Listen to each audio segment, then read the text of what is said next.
My name is Teresa Holloway. I'm 68 years old. I was once a school librarian in Ashland, Oregon. I raised a son. I buried a husband.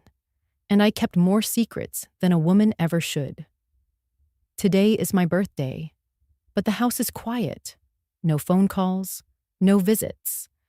Not even a knock on the door pretending to be a delivery that never came. Instead, I saw them on Instagram. My son Ethan, his wife Lila, laughing under a beach umbrella in Santa Barbara. Captioned, "Celebrating our miracle. Baby H coming soon." They left town this morning. I stayed behind, alone. The air smells faintly of chocolate. I baked the cake last night. His favorite, double fudge, extra moist, just like when he was 12. I set out 2 plates. Then I set one aside. Now the frosting has started to harden. The tea has gone lukewarm. I don't cry. I haven't cried in years. Not since the day a doctor handed me a folder and said gently, "You should be prepared. Your son may never have children." Ethan was 8. He just recovered from mumps. I kept the record, slid it into a manila envelope, hid it in a box with his baby teeth, his finger paintings, and the ticket from our first trip to the zoo. I never told him. Never told his father either. I thought, maybe miracles happen. Maybe love was enough. Maybe some things a mother just carries quietly. But now watching Lila kiss her flat stomach in a photo shoot titled, "Our Journey Begins," I realized something else. Maybe silence lets the wrong people write the story. I take the envelope out of the box. It still smells faintly of the cedar chest I kept it in. I place it gently on the kitchen table next to the cake, next to the forgotten teacup. Then I slip on my gloves, step out into the garden. The lavender is blooming earlier than usual. I pull out the hose, start watering the far corner where Ethan once built a fort from tomato cages and a blue tarp. The sun is soft on my shoulders. I don't feel bitter. Not really. Just anchored. In a kind of truth I no longer want to protect. They called it a miracle. But I know better. And I'm done pretending I don't. It started when Ethan was 8. A winter flu turned into something more. His glands swelled. His fever wouldn't break. The doctor called it mumps. But the word didn't mean much to me then. Not until the specialist leaned forward days later and said, "There's a possibility his reproductive system was affected. Long-term consequences. Infertility, mostly." I remember staring at the floor of that examination room, blue tile chipped near the corner. The fluorescent lights flickered. Ethan was outside in the waiting room eating a grape popsicle. And I thought, he's just a boy who loves frogs and tree houses and thinks babies come from storks. He doesn't need to know this. Not now. Maybe not ever. So I said, "Thank you." I folded the paper once, then twice, then again. And I never showed it to anyone. Not his father. Henry, who would have panicked, called every doctor in Oregon, demanded second and third opinions. Not Ethan himself. I put it in the cedar box. The one where I kept his baby items, tiny socks, finger paintings, the blue hat from the hospital. That paper joined them like another relic of childhood I didn't know what to do with. Love, I believed then, was knowing when not to speak. It was my job to hold his fears so he could run free, to carry his truth so he wouldn't have to. Years passed. He grew, healthy, bright, funny. No signs of lingering illness. He joined track in high school, played trumpet in the jazz band. Never once did I hear him complain about that part of himself. So I buried it deeper. When Henry died, heart attack sudden like a flame gone out, I wanted to tell someone, just to say it out loud. But by then, Ethan was 22. And I thought, what good would it do now? I kept the box tucked on the highest shelf in the linen closet. Once a year, usually around his birthday, I'd open it, just to check. The paper was always there, yellowing slightly at the corners, still folded neatly, still waiting. I watched Ethan fall in love. At first with books. He majored in literature, read everything from Steinbeck to Murakami. Then with ideas. He wanted to teach change minds. And then, Lila. She had a laugh like clinking glass, and eyes that held just enough sadness to be intriguing. I wasn't sure about her. Still, I smiled. I hosted brunch. I passed down Henry's lemon pancake recipe. When they announced their engagement, I sewed pearls onto her veil myself. She called me T, never Mom, never Teresa. Just T. Like I was the family dog. Welcome, but not essential. And still I smiled. Because I told myself love is letting go. Let them find their rhythm. Let them grow their roots. But there were moments. Tiny things. Like how she once moved Ethan's framed baby photo from the mantel to the guest room because it clashed with the new decor. Or how she'd correct him when he used words like sentimental or nostalgic. She wanted a husband who looked forward, not one who looked back. And Ethan, he dimmed himself for her. Stopped talking about his poetry. Started quoting stock prices.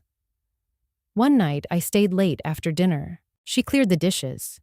He walked me to my car, and I said, as softly as I could, "You okay, honey?" He nodded, but his smile didn't reach his eyes. I almost told him then. Almost said, "You know, years ago, there was something about your health," but I swallowed it. Again.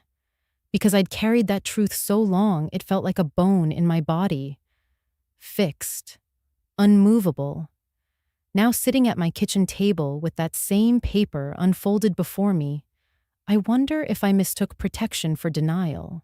If by hiding his story, I helped someone else write a lie. Because miracles don't grow from lies. They rot from them. And some things a mother carries too long until they no longer serve love, but silence.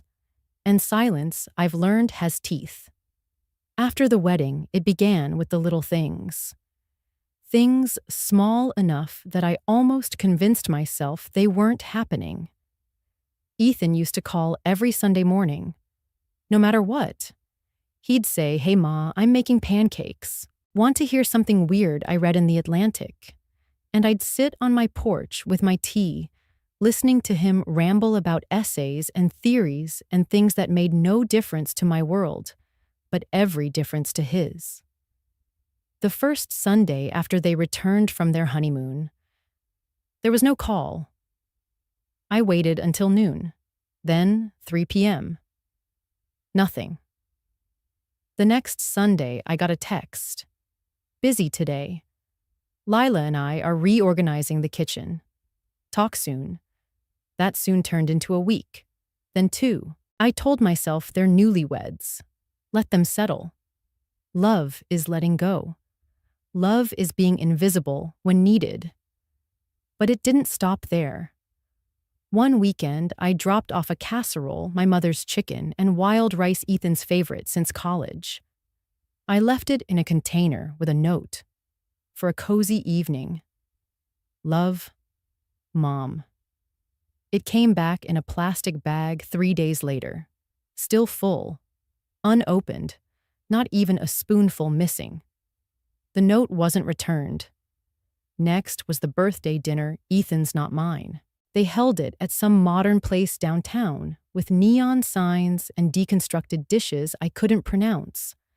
I was invited technically, seated at the far end of a long table between Lila's coworker and someone's Pilates instructor. Ethan raised a toast.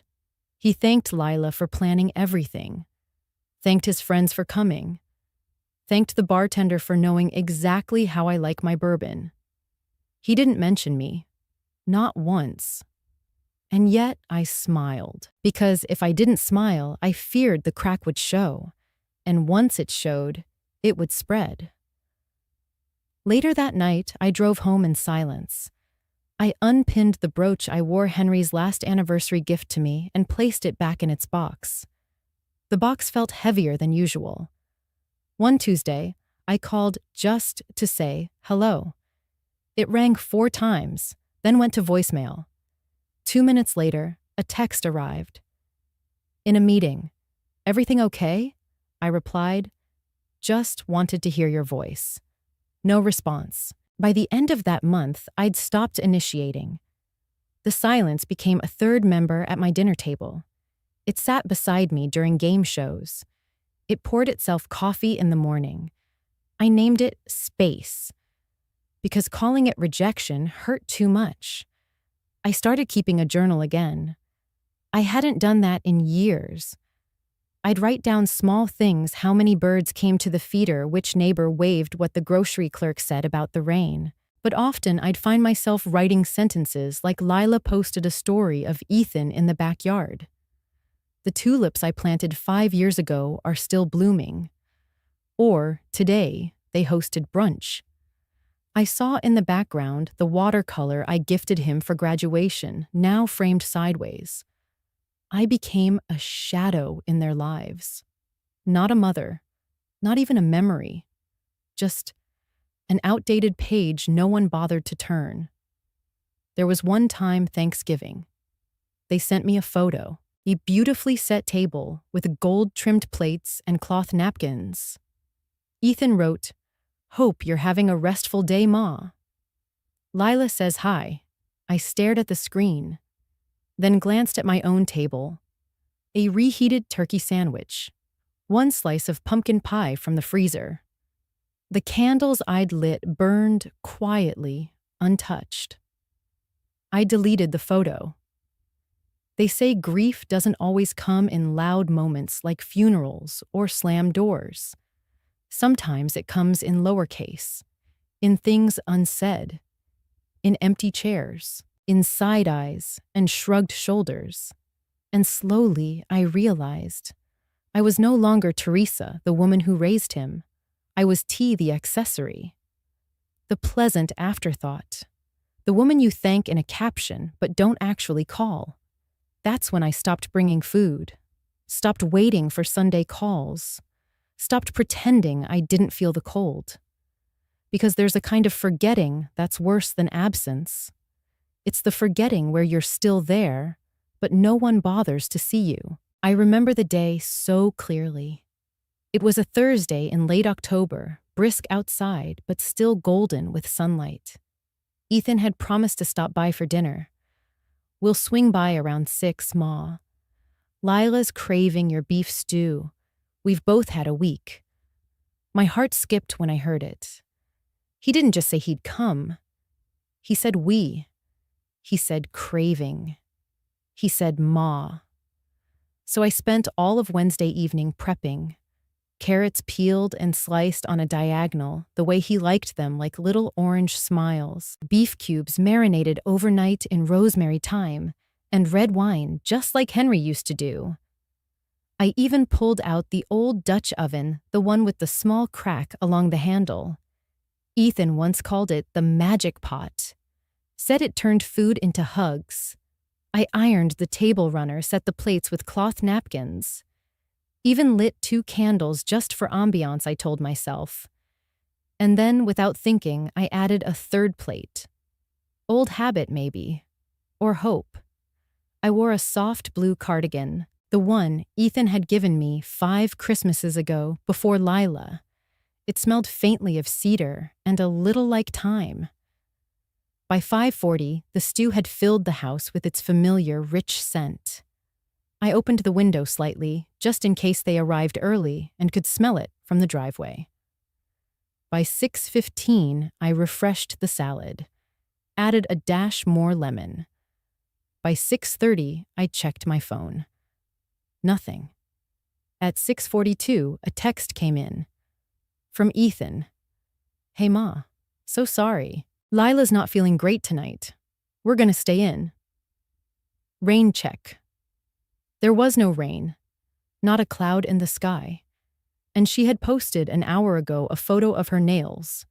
Self-care before the weekend, I stared at the screen, then turned it face down. I didn't cry. I just stood there listening to the tick of the wall clock. The stew was still warm, still perfect, still untouched. I set the phone aside and poured 3 bowls. One for Ethan, one for Lila, one for me. Then I sat at the head of the table and looked across at the empty chairs. I took a bite. It tasted like every memory I was trying not to remember. In the corner of the room, the candlelight flickered. The shadows danced across the wallpaper ivy leaves Henry had helped me paste up 30 years ago. Back when this room was full of laughter, the scraping of chairs, the clink of glasses. I imagined them arriving late, laughing, kissing my cheek. I imagined setting down the ladle, embracing my boy, hearing him say, "Smells like home." But all I heard was the hum of the refrigerator, the low thrum of something forgotten. After a few bites, I stopped eating. I couldn't taste it anymore. I stood up, gathered the bowls, and placed foil over the untouched portions. Carefully, methodically, as if preserving the dignity of a meal that no longer had an audience. I left Ethan's bowl on the table. It sat there for hours, cooling beside the untouched spoon, a silent monument to absence. At around 10, I walked to the sink and washed the dishes. My hands moved automatically, tracing patterns of routine etched over decades. And then I did something I hadn't done in a long time. I sat on the back porch, in silence, wrapped in a throw blanket, watching the moon climb higher behind the trees. Somewhere in the distance, a train passed. Its whistle stretched across the sky like a sigh too big for words.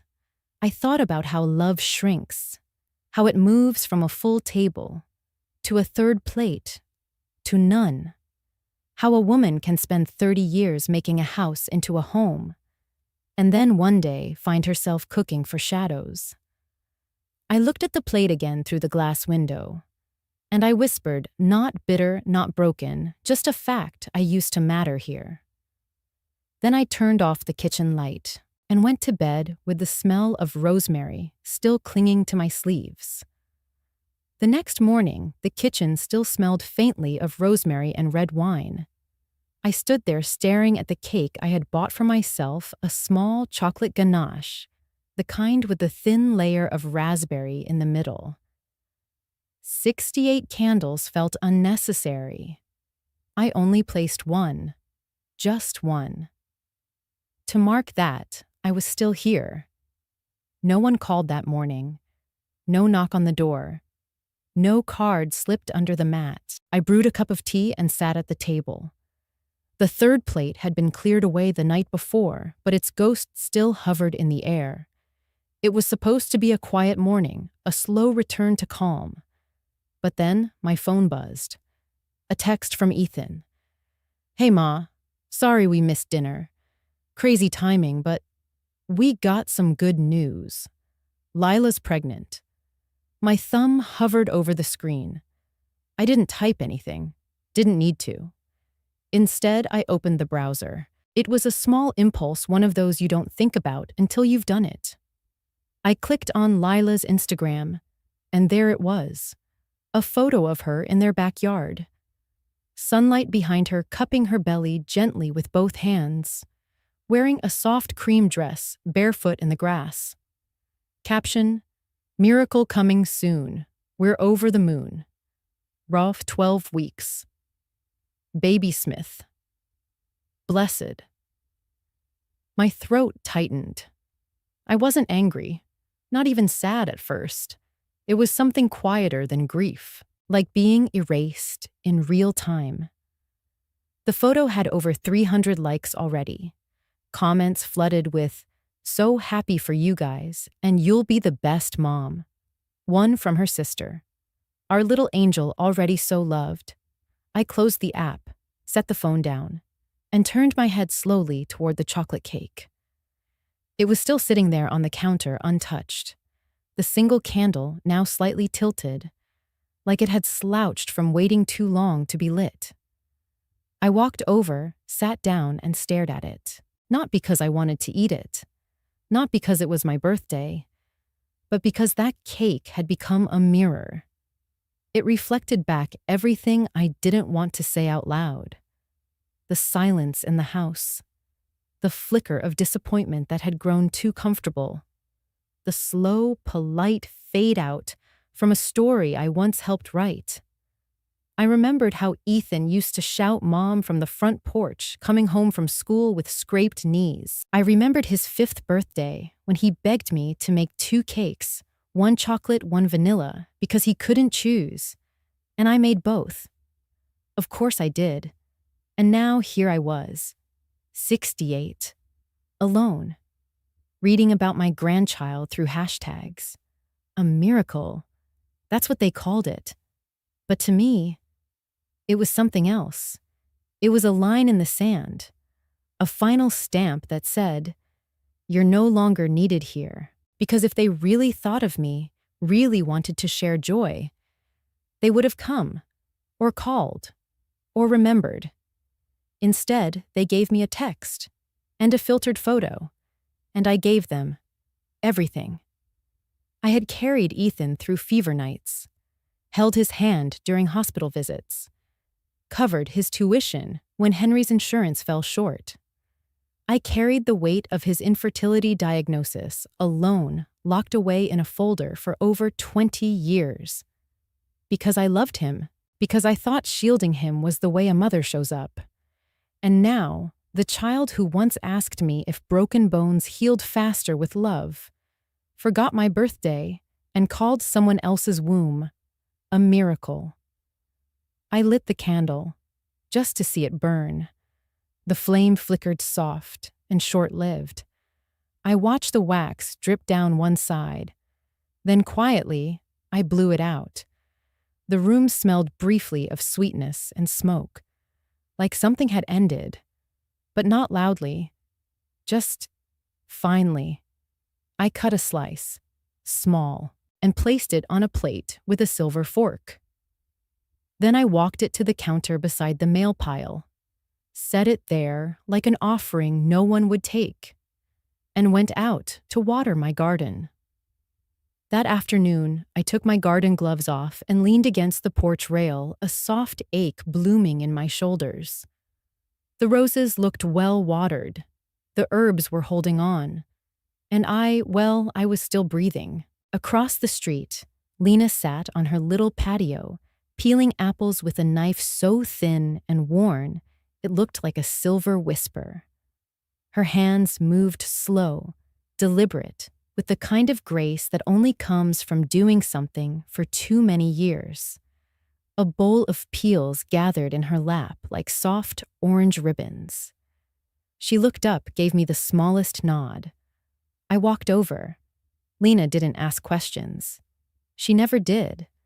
Not even when my husband died. Not even when Ethan left for college and I cried on her porch for 2 hours barely speaking. That's the thing about women like Lena. They don't press. They wait. I sat down on the wicker chair next to her, the one with the faded cushion that smelled faintly of basil and dust. We listened to the wind for a while. Birds trilled somewhere in the distance. A squirrel darted up her oak tree. Finally, I said, "They're having a baby." She didn't flinch, just nodded once, like she already knew. I added, "They found out last week, took a trip to Charleston to celebrate. Left the day before my birthday." Another nod. Another apple slice dropped into the bowl. "It's a miracle, apparently," I said. My voice cracked a little, not from pain, but from the effort of sounding neutral. Lena glanced at me, then back at the apple in her hand.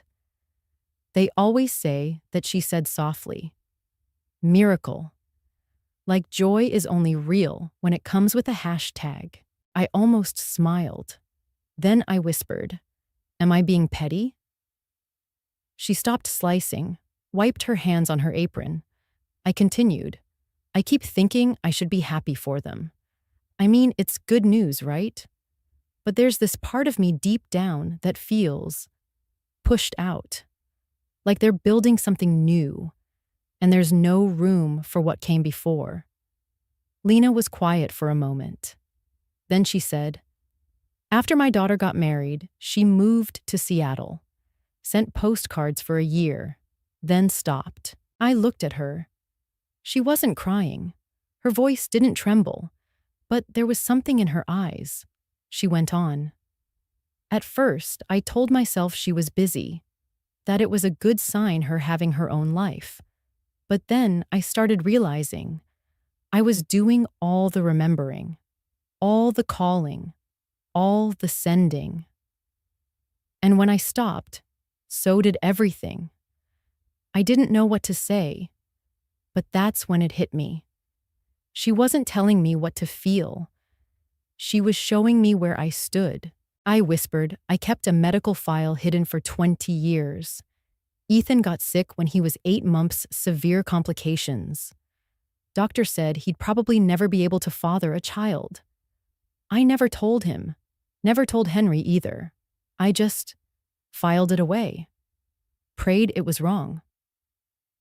Lena's gaze softened. "You were protecting him." I nodded. Or maybe I was afraid that if he knew he'd feel broken, like he didn't deserve love. Lena peeled another apple slice. Then after a pause, she said, "Funny, isn't it? How we spend our lives trying to spare them from pain, and somehow end up swallowing it ourselves." That line stayed with me, like a stone settling deep in my chest. She didn't judge me, didn't offer solutions, just sat beside me. Let me be angry and small and confused without making me feel like I had to rise above it. I looked down at my hands. So many years of cooking, folding, washing, holding. Hands that once braided Ethan's hair when he cried over bullies. Hands that never let go even when he did. "Do you think I'm bitter?" I asked. She shrugged. "I think you're tired." And there it was. Not condemnation, not absolution, just truth. I stood up, brushing off my skirt. "Thanks, Lena." She nodded again, eyes crinkling slightly. "Next time, bring tea." As I walked back home, I realized something simple, almost laughably obvious. I wasn't jealous.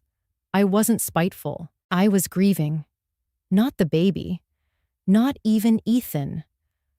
But the version of me who thought love was always enough. The next morning, the sky was overcast, as if even the sun had grown tired of trying. I was sitting at the kitchen table, a warm cup of Earl Grey cradled between my hands when the phone rang. The screen flashed Lila. I hadn't spoken to her directly in weeks. Most things came through Ethan. Even then, barely a line or two. I let it ring twice, then picked up. "Hi, Teresa," she said, her voice as brisk as a nurse's during rounds. "No hello. How are you? No sorry, we missed your birthday." Just those 3 clipped syllables, like she was checking something off a list. "We're at the airport," she continued. "Just boarding." A beat. I waited. Not because I had anything to say, but because I wanted to see if she remembered I existed beyond utility. Nothing. Then she said it. "I think we forgot to arrange for someone to feed Pepper. Could you swing by and check on him? Just once. He gets nervous when he's alone." It wasn't a question. It was an assignment. A quiet expectation slipped under the door like a bill. I swallowed. "Sure, thanks." The spare keys still under the flower pot. "Oh, and please don't leave the lights on this time." Ethan said it ran the electric a bit high. Before I could respond, the line went dead. "No, thank you. No, take care." Just the sound of her boarding pass being scanned into a new life, one that didn't need me in it. I sat there, phone still in hand. The tea had gone lukewarm, and something inside me hardened, not in a dramatic, angry way. I didn't slam my fist on the table or cry into the floral cushion. No, it was colder than that. Quieter. Like the first morning you realize winter has arrived not because of a storm, but because your breath fogs up the window when you didn't expect it to. I stood up, grabbed my coat from the hallway, reached for my gardening gloves out of habit more than need. On the way out, I passed the small table by the stairs where I kept my late husband's watch and Ethan's baby photo. I paused, opened the drawer underneath, and there it was. The old, worn file with the words, confidential, pediatric urology stamped across the front. The one I hadn't looked at in 2 decades. I touched the corner of it. Didn't pull it out. Not yet, but something in me whispered, soon. Outside, the wind had picked up. It ruffled the branches of the pear tree Ethan had planted when he was 16. He used to call it ours. Said it would bear fruit by the time he had a family of his own. I unlocked my car and drove in silence. No music, just the soft hum of tires on pavement and the occasional squawk of a jay overhead. Their house looked the same. The lawn was manicured, the porch clean. The mailbox still held a red ribbon from their wedding, now faded to rust. I bent down, retrieved the key from under the flower pot, and let myself in. Pepper barked once, then wagged his tail and licked my ankle. I crouched beside him. Hello, old boy. Still remember me? He licked my wrist in reply. I fed him, filled his bowl with fresh water, and walked through the living room like a ghost passing through walls. Everything was tidy. Too tidy. No family photos, just trendy frames with quotes like, live, laugh, love. I reached the kitchen and saw the note on the fridge. Remember prenatal vitamins. Call Dr. Mills. Confirm dinner res at Water's Edge. The handwriting was Lila's. Neat, planned, performative. I glanced at the fridge magnets. No photo of Ethan as a baby, no picture of their wedding, no holiday postcards from me. Just a smiling ultrasound image stuck with a magnet that read, Blessed. I turned back toward the front door, but before I left, I looked once more at the house. And for the first time, I didn't feel guilt. I didn't feel small. I felt like an archive. A collection of truths no one bothered to open. But that was about to change. I shut the door behind me, locked it with care, and slipped the key back under the flower pot.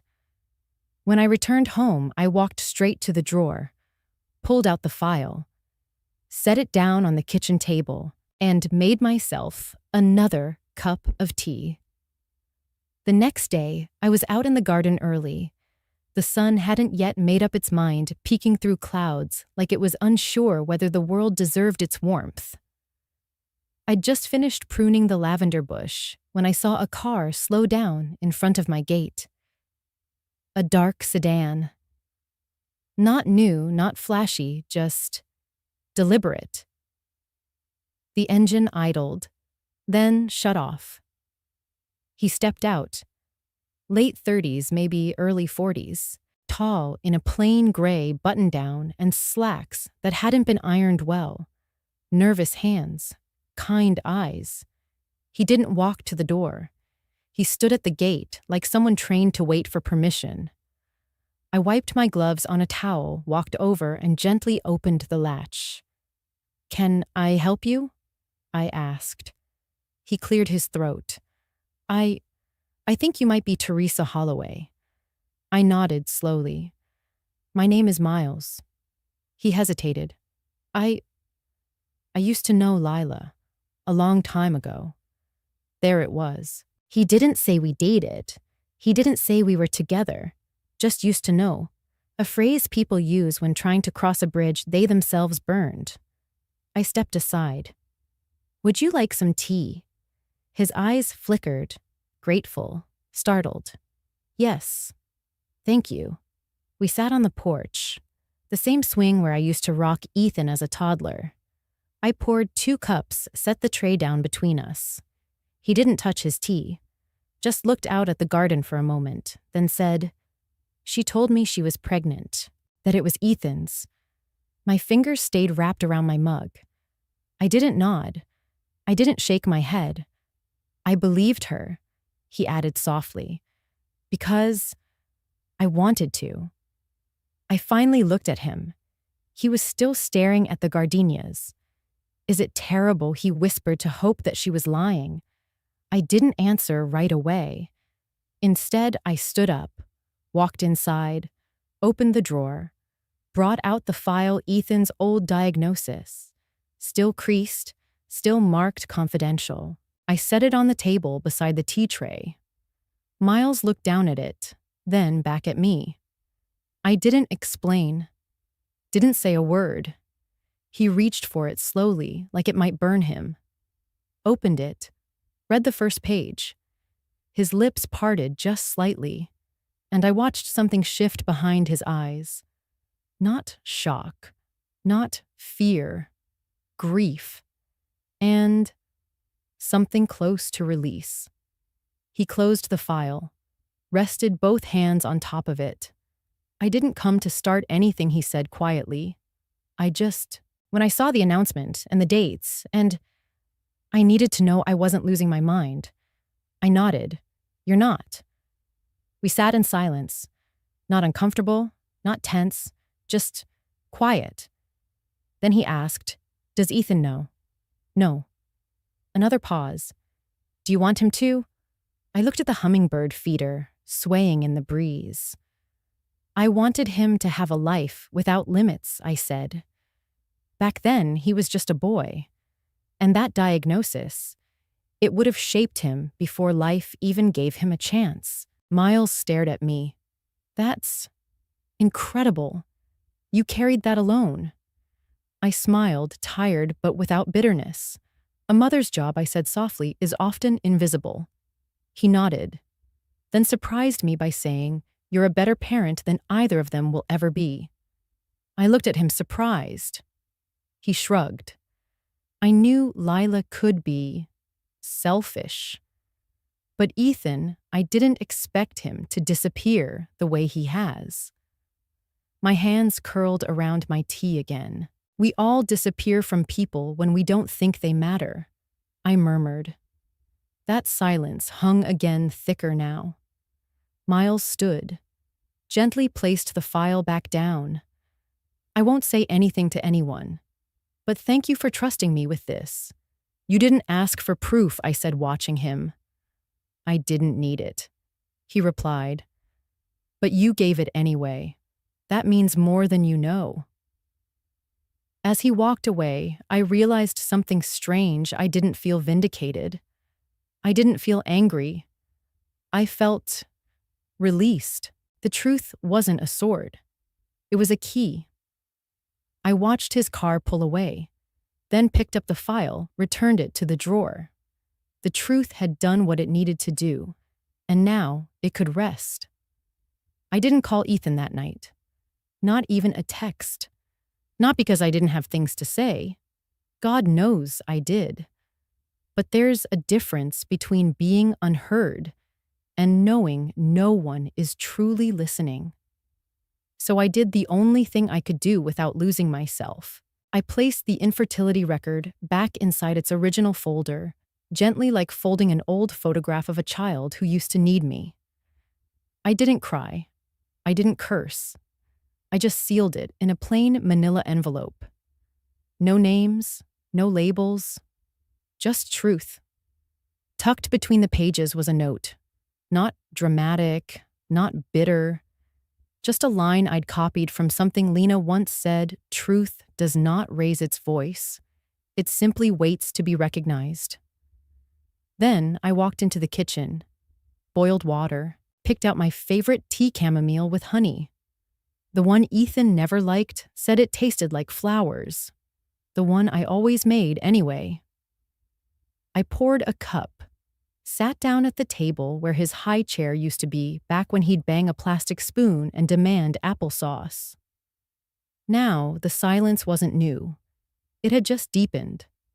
On the counter sat the same chocolate cake from my birthday, still covered, still untouched except for the single slice I'd allowed myself the night they left for their miracle vacation.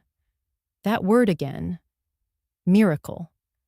They used it so freely, posted it with emojis and glitter text. Miracle loading. Our answered prayer. I'd seen all the photos online. Palm trees, sunset dinners, Lila holding her stomach like a prop in a play where only she knew the script, and Ethan smiling like a man who never imagined life could look this good. But I knew what he didn't, and maybe, just maybe, that was enough. I picked up the envelope, ran my fingers along the sealed edge, then walked to the living room and placed it right on the coffee table, front and center, not hidden, not thrown in his face, just there. If he ever asked. If he ever came back truly back, open-eyed, open-hearted, he would see it. And if he never did, well, some truths don't need an audience. I returned to the kitchen, carried my tea out to the garden. The air was cooler now. The light had softened into that tender hour between dusk and regret. I knelt by the rose bush, the one Ethan and I had planted when he was 11, because he thought red roses were boring and insisted on white ones instead. It had bloomed late this year. Stubborn. Like me. I trimmed a browning leaf pinched off a faded bloom. And I breathed. There was peace in not forcing anything anymore. I didn't need to scream the truth. Didn't need a confrontation or a confession. I'd done my part. Held the silence. Held the secret. Held the line between love and letting go.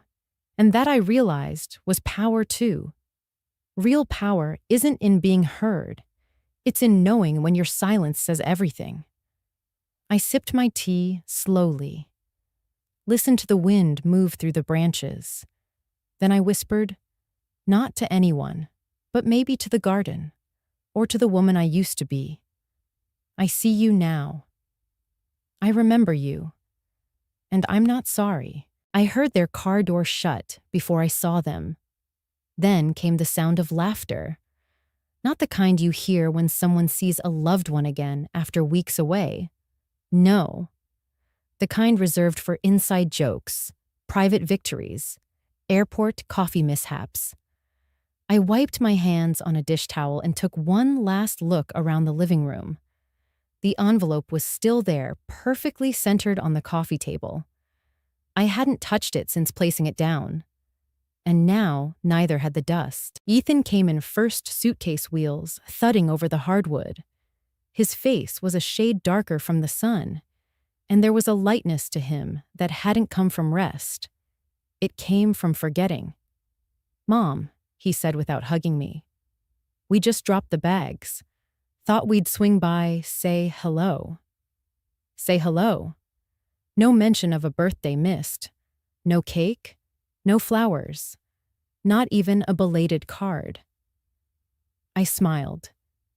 "Tea's on." Lila appeared behind him, one hand on her slightly rounded belly, the other clutching her phone. She didn't look up right away, busy scrolling, maybe posting. "Smells like vanilla," Ethan said, glancing toward the kitchen.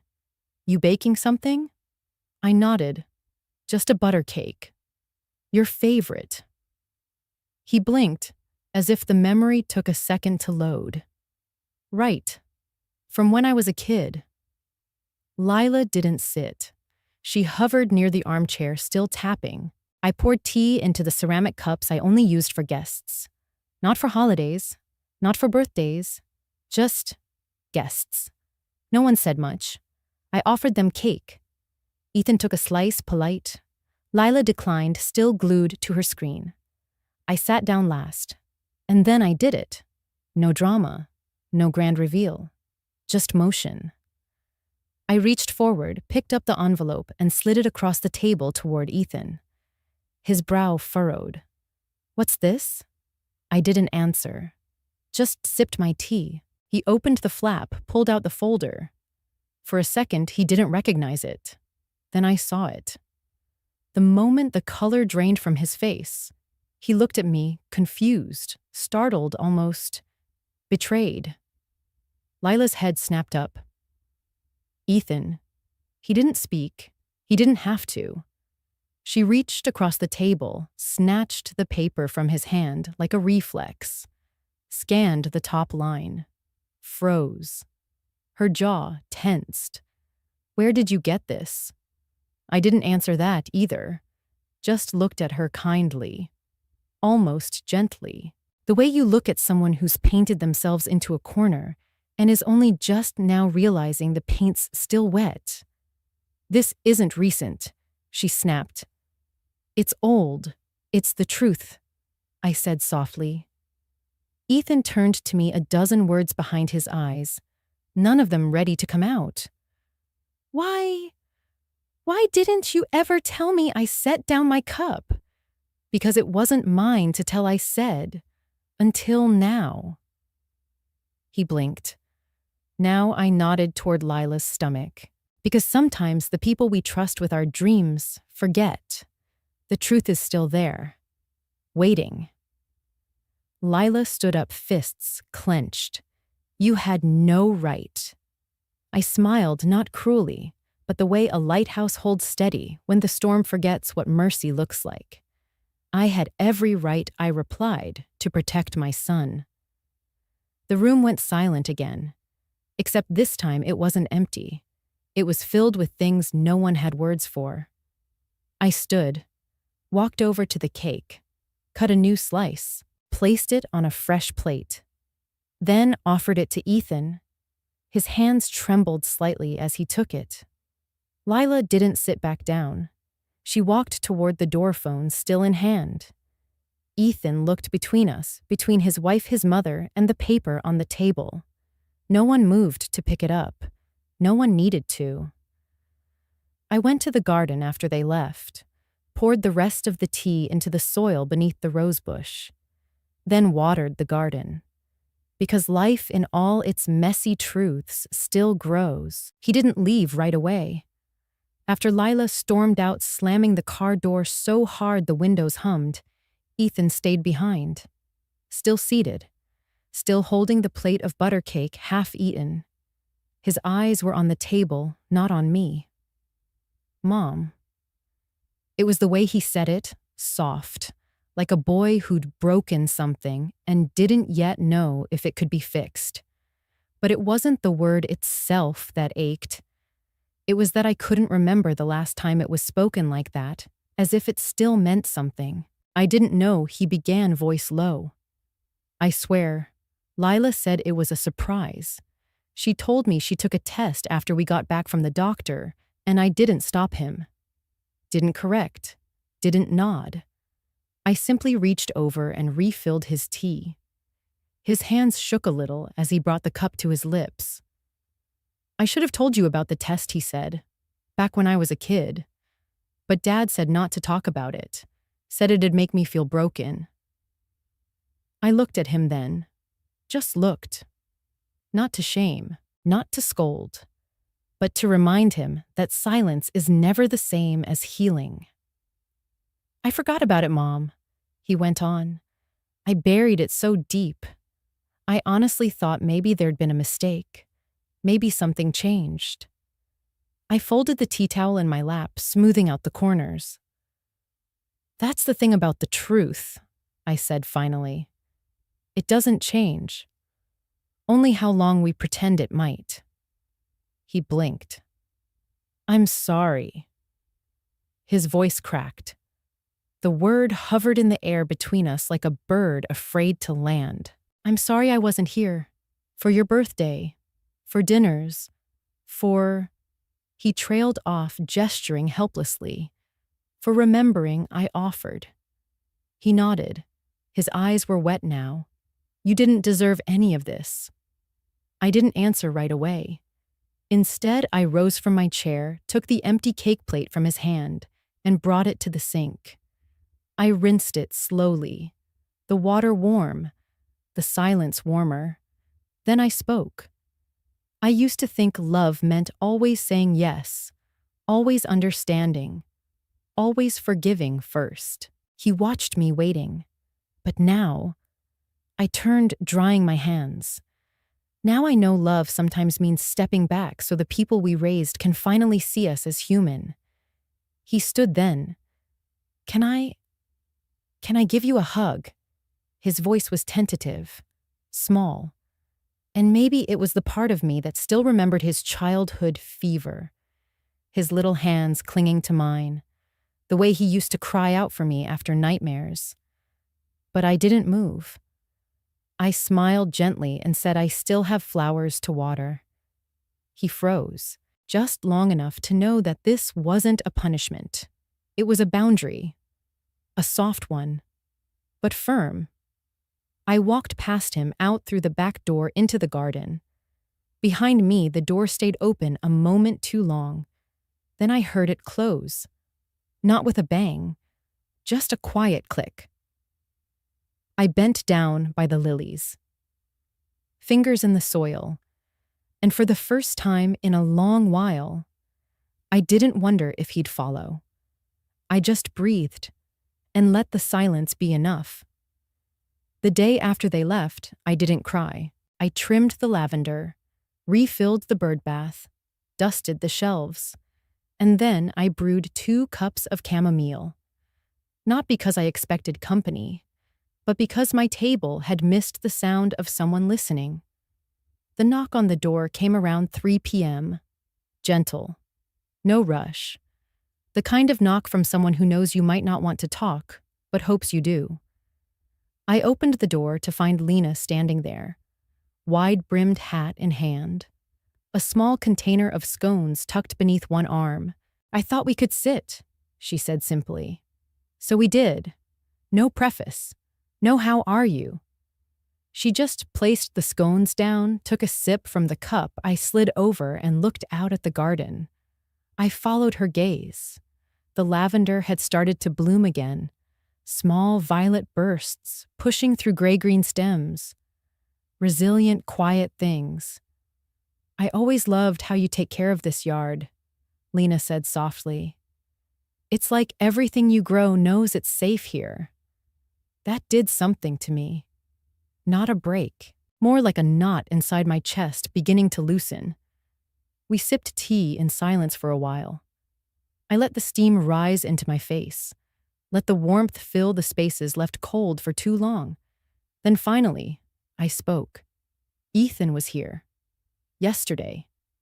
She didn't react, just kept looking toward the garden. He saw the papers, I said. I didn't accuse anyone, didn't ask for anything back, just set the truth on the table. Lena reached for a scone, tore it in half. You always were brave in your own way. Brave. I smiled faintly. Is it brave to stop asking for a place in someone's life? She turned to me. No, she said. It's honest. That word. Honest. I let it sit in the space between us. After a long pause, she asked, Do you regret it? I thought for a while. Regret takes many shapes.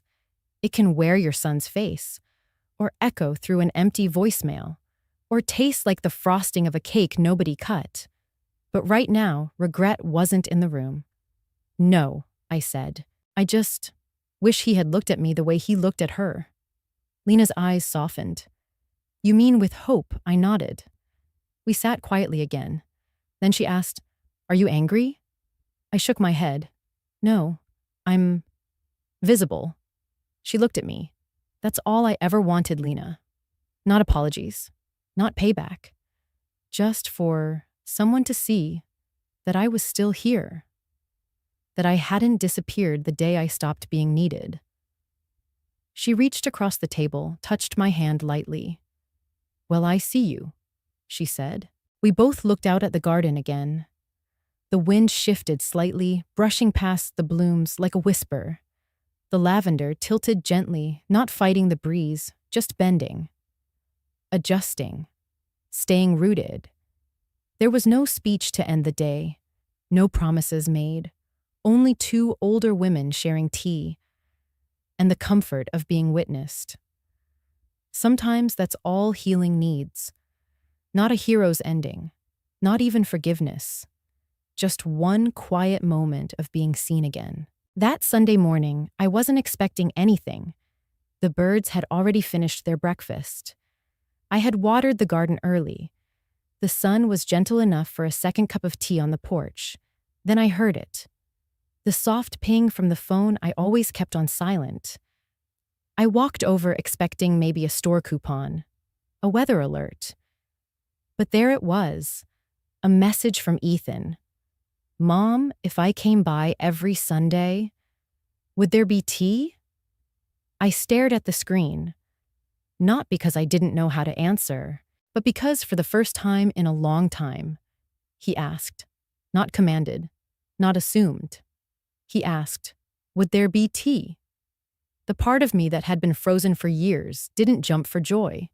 It didn't shout or cry. It simply warmed, just a little. I didn't reply right away.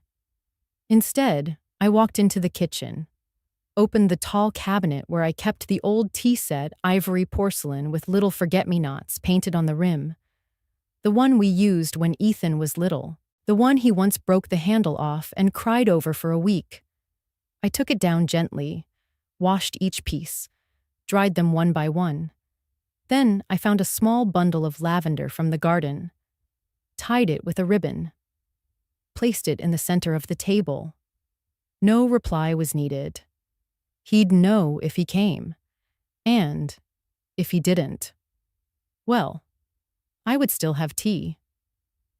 That afternoon, I baked scones. Not because I was certain he'd show up, but because hope, real hope, doesn't demand. It simply prepares. As the house filled with the scent of lemon and vanilla, I realized something. I wasn't doing this to win him back. I wasn't bargaining. I wasn't trying to earn a place again. I was simply honoring what mattered to me. And if he wished to sit at that table once more, he'd be welcome. But I would not shrink again. I wiped the table, set the cups, folded the napkins, poured water into the kettle but didn't turn it on. The house was quiet. Not empty, just quiet. And in that quiet, I let go of everything I had tried to control. Whether he came, whether he didn't, whether he meant it, whether it lasted. None of it was mine to manage anymore. But the tea would be ready. Because I chose to be ready for peace, for stillness, and maybe for beginnings that come a little late. That night, I didn't check my phone again.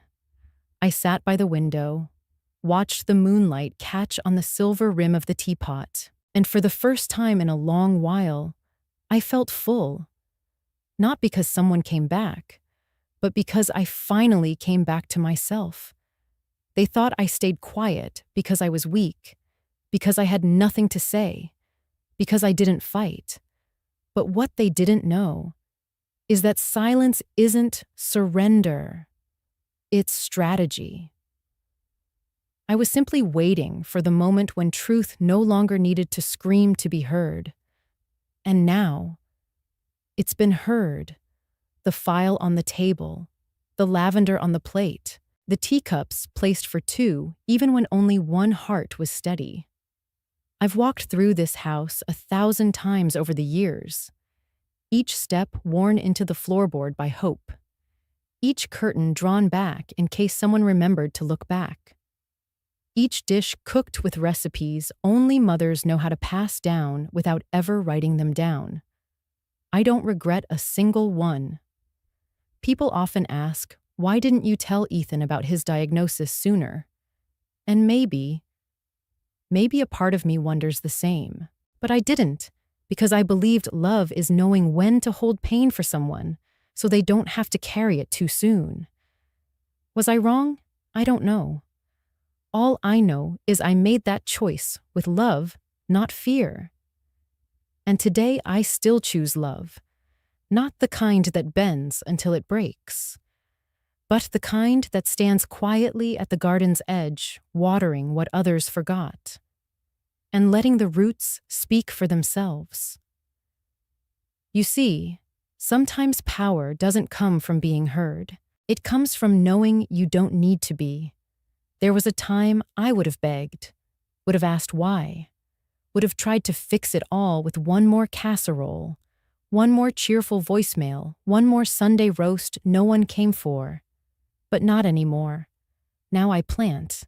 I read. I pour tea for myself. And I listen not to the silence, but to the music behind it. Last night, I opened the old box where I'd once placed Ethan's medical record. I looked at it, creased, yellowed edges, soft like petals, and I didn't cry. Instead, I folded it one last time. Not to hide it, not to bury it, but to honor that even pain deserves peace. And then I placed it in a new envelope, wrote, "Let this be light on the front," and slid it into the back of the photo album. Not to erase anything, but to remember the truth was never a weapon. It was always a candle, and sometimes you light it, only when the house is dark enough. I don't know if Ethan will show up next Sunday, or the one after. I don't know if he'll ever look at me again with the eyes of a little boy who once ran to show me a painted rock and called it treasure. But I do know this: I will be here, with tea and lavender, and the kind of heart that doesn't need to be chosen, to remain open. And maybe, just maybe, that's what real strength is. Not the storm, but the shelter. Before we say goodbye, I'd love to ask you something. Where are you watching from? Is it a quiet morning with a warm cup of coffee, or a late night where stories like this keep you company? Let me know in the comments. We read every single one with gratitude. And if my story touched something in you, please consider subscribing to the channel. Not just for more stories like mine, but to be part of a community that still believes in kindness, in healing, and in second chances. Thank you for spending your time with me today, wherever you are in the world. I hope you carry this story with you. And remember, sometimes the miracle doesn't knock on your door.